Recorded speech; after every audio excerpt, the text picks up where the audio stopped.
Welcome! If you're a woman who has a sense that there's more out there for you, you're in the right place. I'm Whitney Baker, host of the Electric Ideas podcast. Somewhere along the line of work and kids, life carried on, but I lost track of my truth. I'm on a reflective journey, and that's what this podcast is all about. Each week, I interview a woman who is lighting her own path and offering others hope. Before our conversation ends, we'll share a reflective question for you to explore. Sometimes all we need is a jolt, a fresh idea, an aha moment that connects us to a sense of possibility. This, my friends, is what I call an electric idea. Welcome back to Electric Ideas. I'm your host, Whitney Baker. Are you a woman who has ever stood in front of your closet and felt like none of it feels right? Like the whole vibe of what's in there no longer matches who you feel like you are at this point in life? Maybe even as if the clothes belong to an old, outdated version of you. Turns out this is a pretty common scenario for women, and that's why I'm so excited to welcome my guest, Ellie Steinbrink, to the show today. For any of you who are already in scrutinizing mode, because there is and can be a superficial nature to discussion of clothing, I want to challenge you to be open-minded to this conversation and look at it through a lens of self-empowerment. I believe everything carries energy, including what we choose to wear. And for some women, clothing can be a form of playful self-expression. And as Ellie is going to teach us, it can also be a tool to help us bridge into the expansion we're calling in our lives and step into the places and spaces we're meant to show up in. Ellie is a stylist and branding expert whose work sits at the intersection of fashion and psychology. Through her company called Style Decoded, she helps women define and embody a personal style that feels magnetic and aligned. I'll be honest, I am super choosy about the type of person I'd be willing to have this nuanced conversation with. And I wanted to have Ellie on the show because her approach isn't about trends or rules or being showy. It's about using style as a language of self, a way to step into confidence and clarity and take that courageous action that I want all women in the Electric Ideas community to feel inspired to take. You will not look at your closet the same way after this conversation. I'm so excited for all the takeaways you're going to have. Let's get into it. Hi, Ellie. Welcome to the show. Thank you so much for having me, Whitney. I can already tell this is going to be a great conversation just from the little bit of conversation we've already had. So glad you're here. And I want to just start by establishing that this conversation isn't about trends or what pair of jeans we need to buy this fall, that it's more about living in alignment with who we are and who we're looking to become. Can you speak into that a little bit? Yeah, I do think style gets a little bit of a bad rap in terms of just the way that the culture presents style to us, which is it's maybe a little bit frivolous or self-indulgent. Maybe you're a little self-indulgent if you're too concerned about your style. But what I know for certain, just in my own experiences and now what I've learned through various brain studies and research, is that style actually changes not only how you show up, but the results you have on any given day. And what I'll give as an example here, Whitney, is think about the number of decisions you make in any given day. And, research has shown it's somewhere around 35,000 decisions we make in a day. And you might think, well, deciding what to wear really feels like it's the bottom of the totem pole when it comes to decision making, right? And I'll admit it. I'm raising my hand and saying the business decisions I'm making or the decisions I'm making for myself, for my family, are much bigger decisions, or for my health are bigger decisions when I think about the scale of importance. However, when I looked more into this in my own experience and then found studies that actually supported this, you think about walking into your closet on any given day. And so let's imagine this day you wake up and you walk into your closet and you're not finding much that's exciting there. And that can be for a number of reasons. It can be that you walk in and you feel like nothing fits. I've had mornings like that where I thought a pair of jeans were going to fit me and I put them on and they in fact did not zip up. I've had mornings where I've had toddlers circling my ankles and I literally have no time to think about what I should put on my body other than I'm trying to get through the morning. Or maybe your clothes just don't connect with you in some shape or form and you just kind of grab what's clean or whatever's convenient and then you throw it on and you move about your day. So the question I would ask, if all of you are nodding your head right now and saying, oh, yes, I've had many days like this, many days in my closet, I want to ask you, what do your actions look like on that day? And from my own experience, I'll say that I have personally been a little snippy with my family or even my husband, and I'm not very proud of that fact, but it's true. I've also done things like from a work perspective where I sat and I did the tedious tasks on my to-do list as opposed to the ones that I knew would be needle moving for me or my business. If I'm on a Zoom call, I might just turn off my Zoom camera if I didn't have to have it on because I wasn't really feeling the greatest. Or maybe I was supposed to meet up with someone for lunch and I'm like, well, actually, can we reschedule? Or maybe it's even you have this kind of negative feeling started off your day and you wanted to stay on a health journey that you had for yourself. And I've had clients tell me, when we go through this exercise, at that point, they're like, well, what's the point of like, I already feel crappy. And, I was going to be really good about sticking to my health routine today, but like, I don't really feel like it. So they kind of fall off of what they know is best for themselves. And then the next question is, what kind of actions am I taking? Not alone, just what actions do I take as a result of me feeling that way? But what results did I get? And so Yeah. that might be, I didn't commit to doing the thing I really wanted to do today, or I didn't show up in my best self with my family or my friends. In Yeah. that form, you realize this is kind of a domino effect, and I like to call it the closet effect. It's something I've experienced more than once. And this is the exact same experience my clients and women I talk to will tell me. And when you're starting your day from that place of already kind of feeling like a failure, or maybe already feeling guilty or shameful, because those are all feelings we do have, that doesn't set you up for success. Yeah.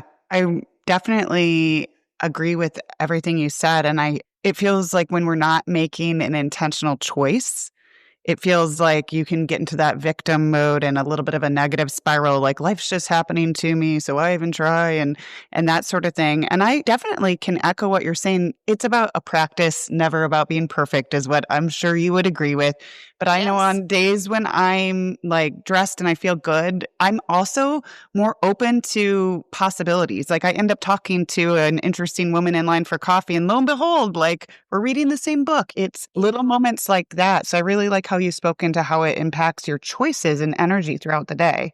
Yeah. And there's brain science behind this too. And it was something that I experienced, my own Yeah. experiences in talking to women.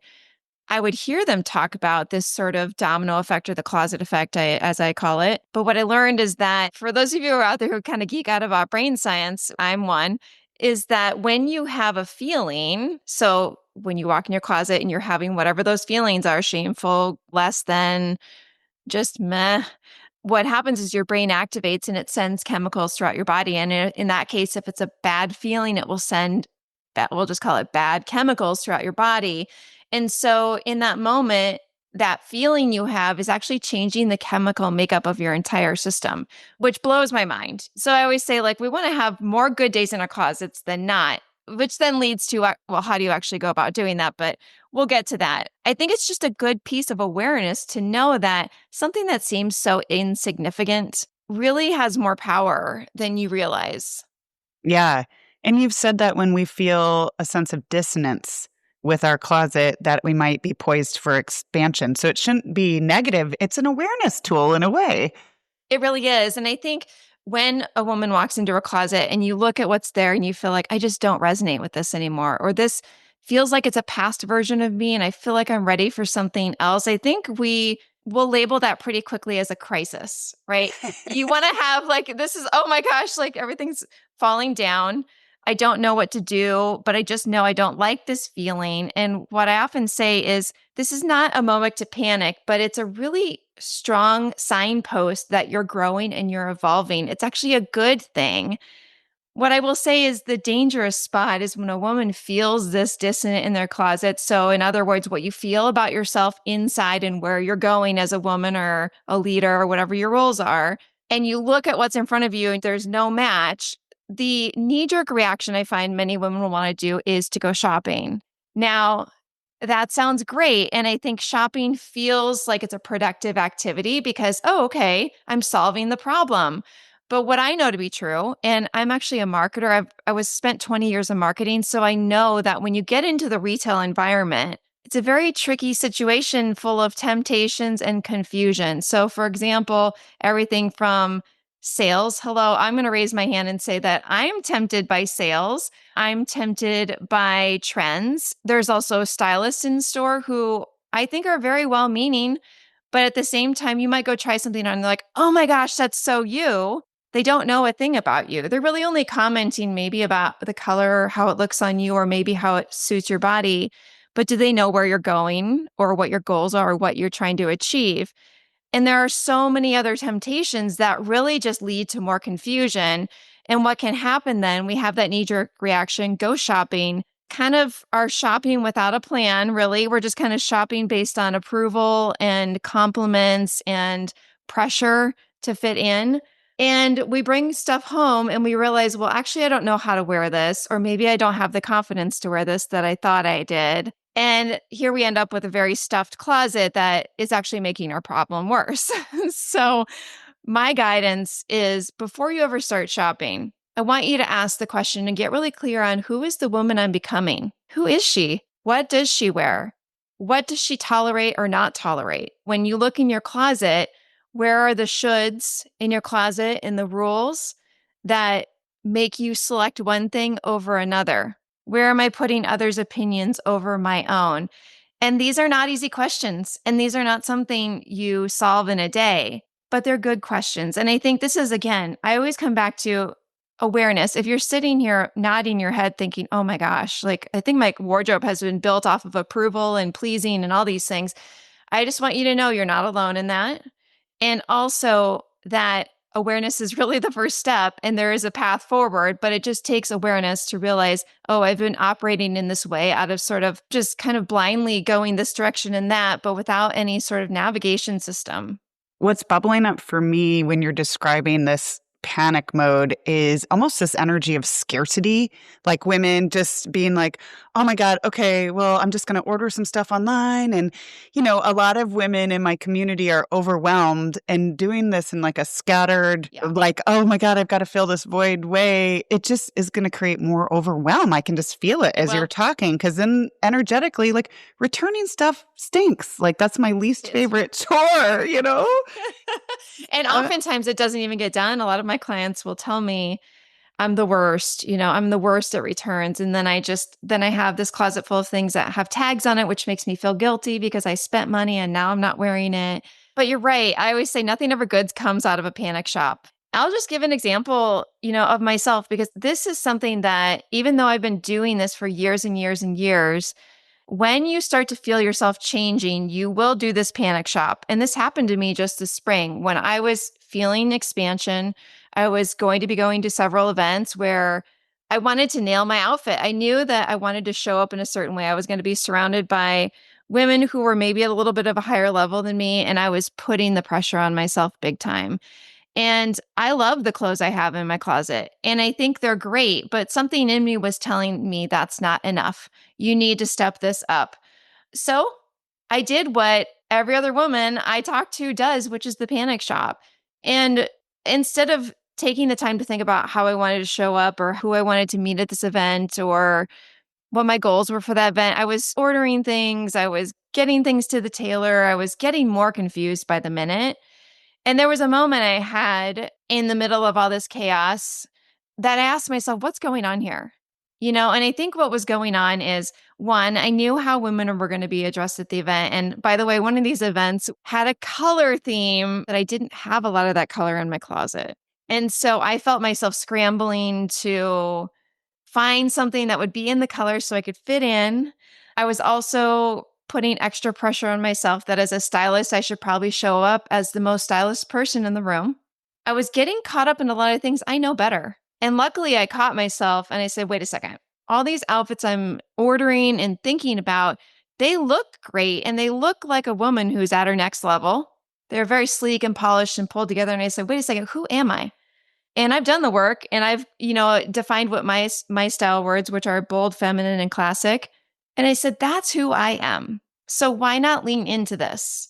And I did put myself through a lot of stress to get the right outfit together. But at the end of the day, I feel really confident in what I chose. And I ended up going to that event, the color theme event, not wearing the color. And it was a situation where they were like, hey, you should just wear what you feel best in. And that's exactly what I did. And then the other event I had to go to, there was photos being taken, and I was so glad that I finally leaned into the colorful, vibrant version of myself because in front of a camera, that's how I felt most comfortable. I didn't feel like I was performing.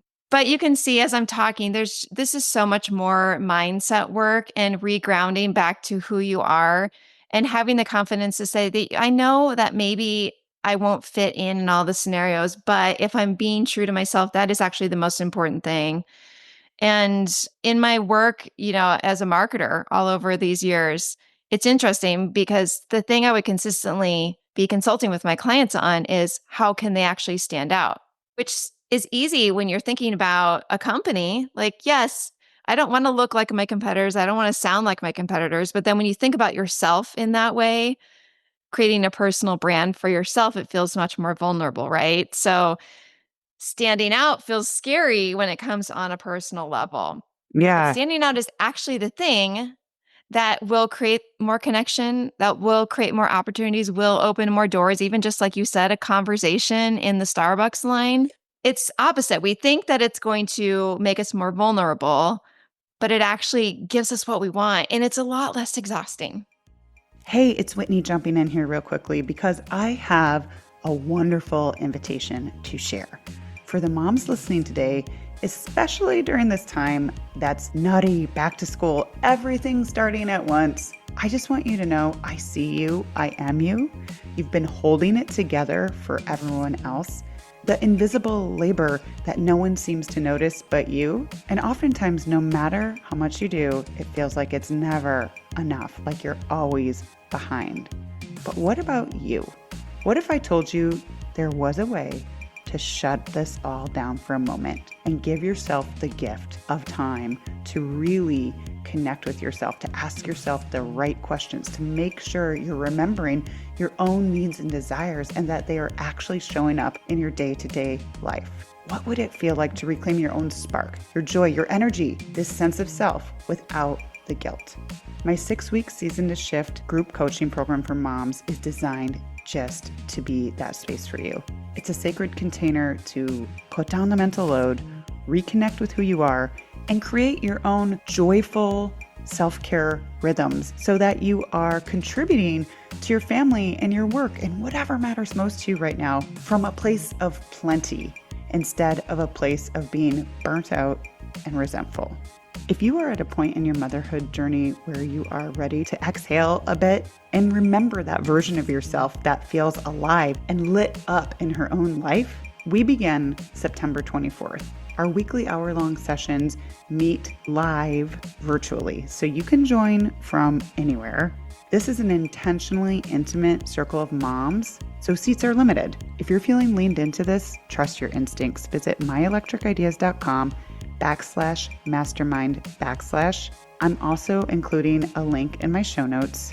If you have any questions at all, I'd love to hear from you. You can find me at @WhitneyWoman on Instagram and message me there. I answer my own messages and I'd love to hear from you. All right, if you are ready to make a true shift in your life, I hope to see you in Season to Shift starting September 24th. Let's get back to the show. Yeah, well, I want to lean into that a little bit because one of the things you talk about is kind of intentional rule breaking. And for the women who maybe work in more professional, a little bit more conservative environments, I think a lot of women tend to stick to black and neutrals. And part of it is because they don't want to feel like too much, too loud. Yep. Especially I'm someone who's tall and likes color. So I can really understand that ethos. What do you have to say to that person? This goes back again to awareness because since we were little girls, we have been collecting and gathering rules about our bodies and also about what we should wear. There's the word should. And this is what I should dress like as a professional woman, what I should dress like as a woman in her 30s, 40s, 50s, 60s, what I should dress like as a mom. And without us even realizing it, over years, we sort of go on autopilot, not questioning, well, where did these beliefs come from? Are they even relevant in my life anymore? And do I need to still keep hanging on to them? That's the first step, is kind of just identifying what are all these rules. And so when I work with my clients, we'll go through an exercise. And actually, I have something I can share with your audience where they can start to get curious. It's called the Yeah. style mindset reset. So you can start journaling about, where did these rules come from? And I give some prompts to help you figure it out. But what can happen is these beliefs become fears. So let's give the example you mentioned of, actually, I had a client who is also tall and loves wearing bright, vibrant colors. And she happened to be in a very male dominated industry. And her fear was, I'm already tall. I'm already a presence. So even though I really love bright and vibrant colors, I feel like I'm going to stand out even more like a sore thumb. So the belief is, because I'm tall, I should probably tone it down. And also because I'm one of few women in a male dominated industry, I actually don't want to make myself stand out even further. So the fear is, I'm going to stand out. I'm going to get more attention than maybe I'm comfortable with. And then what that fear leads to is self sabotage. So even though we really like wearing bright colors and that fuels us and that gives us energy, in that moment when we're in our closet or we're in a store shopping, we say, well, yeah, I should probably tone it down. Or this can go with the example of wearing all black and neutrals. I have many clients who came from a corporate environment, are now on their own or doing their own thing, or just trying to live, a life outside of corporate life. And this rule of black is most professional really does rule their decisions still, because black feels like, okay, if I wear black, I'm going to be taken seriously. They'll see me as credible. And what if I walk in here wearing color, if it's something I love, all of a sudden that belief they've created leads to the fear of, well, then they won't want to hire me and I won't be seen as credible. I won't be seen as serious. I'll be seen as, like someone who's all over the place. There's all these fears. So then we stop ourselves from actually just leaning into what we love. And what I've found time and time again with my clients is when we can just loosen our grip on those rules and allow ourselves to lean into what we love, it's an incredible freedom. And guess what? Those things we fear actually don't come true.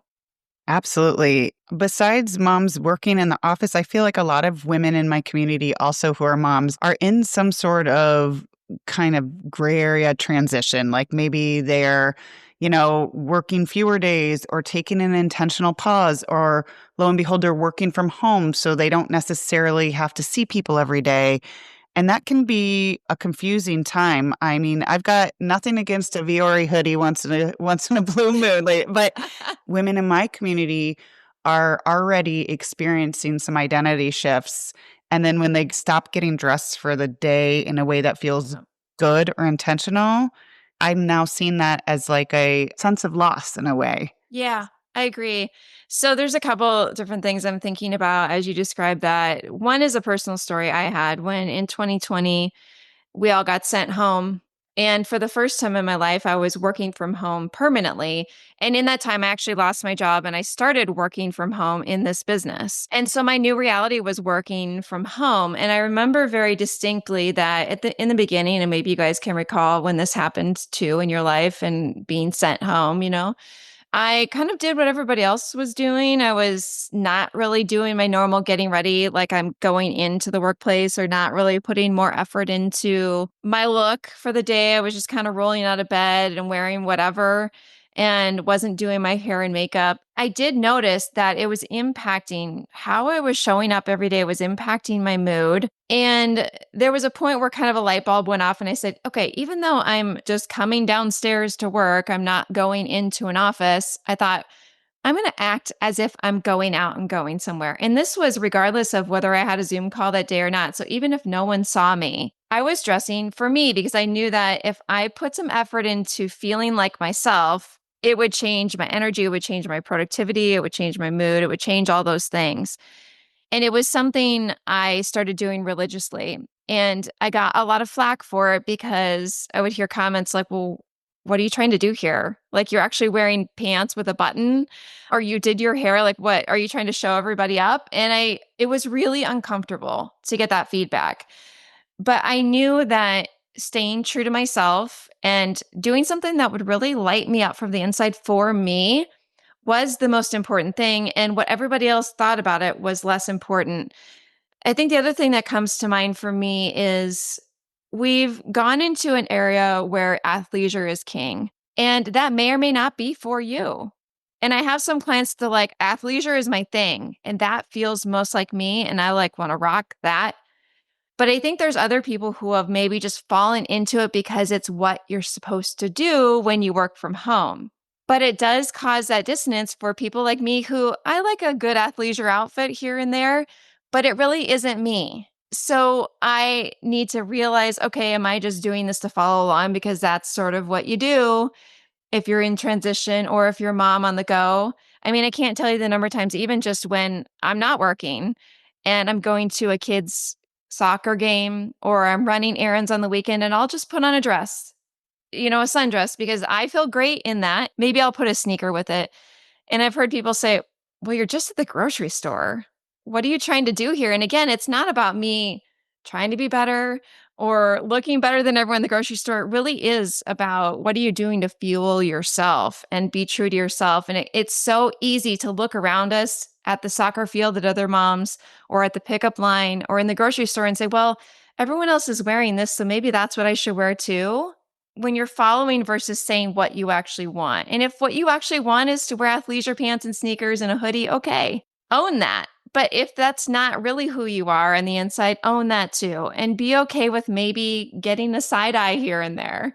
And that is really how you build self-trust over time, is instead of building a style that's outward driven, you're building a style that's inward driven. Yeah. So I know we're coming up on time, but for women right now who are listening and they want to just take a simple action step to, especially now we're going to get bombarded with all the fall trends and whatever. If we want to take a simple action step to think about from the inside out how we want to show up in the world when it comes to personal style, where's a simple place to start? I'm going to give two. So I'll start with when you walk into your closet today, tomorrow, next week, I want you to start to notice how your clothes make you feel. And I want you to be as honest as possible, because what I believe has happened in recent years as the way in which our fashion industry has worked has made our relationship with our clothes very transactional. So because there are weekly drops of new clothes and you can acquire clothes very easily and very cheaply, it makes it very easy to just keep funneling clothes into our closet, one after the other. And then we can also discard of them very easily. And somewhere along the way, we've sort of gotten disconnected with what's actually in there. And so, what I'm asking for you is to have a more intimate relationship with what's in your closet. And that's everything from when I put this pair of jeans on and they actually don't zip up, what does that do to me every day? It's not helping you to walk in your closet and see clothes that actually don't fit. Even if you're hell bent on getting to a certain size, my belief is out of sight, out of mind. Have clothes you can wear right now that you love, so you aren't shaming yourself every time you walk in the closet. This can also be like, well, this sweater was given to me by someone that's really important to me, and I feel like I should keep it. Or this is how everybody else in my circle or in my workplace dresses, so I feel like I should have that. So anytime you're saying should, that is a sign that maybe this isn't something you really love for yourself. So notice, how do your clothes make you feel? And if it's not I love how I feel in this, maybe we should consider putting it aside, packing it away for a while to see if you actually miss it, or leaning into something that actually does light you up.